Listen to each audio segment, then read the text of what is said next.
Hey everyone, welcome to the Code39 channel.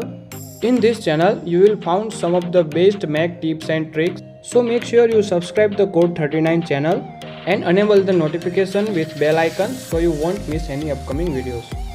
So in this video, I'm gonna show you some of the best macOS keyboard shortcut to save the time while working on your Mac. So let's get started. Here's a keyboard shortcut to switch between apps. Press Command and Tab to see all of the apps you have opened.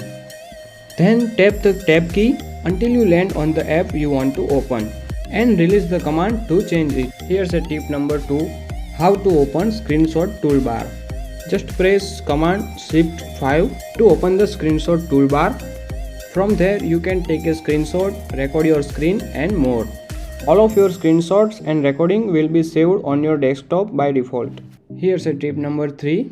When you are in Finder, you can change file layout view by holding the command and keys 1 to 4. Press command 1 for icon view, command 2 to switch to list view, command 3 for column view, and command 4 for gallery view. To quick look a file, just select a file and hit spacebar for a quick look preview of a file.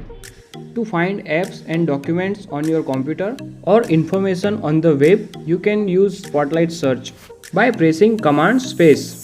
Thanks for watching everyone. Subscribe the Code39 channel for more macOS tips and tricks.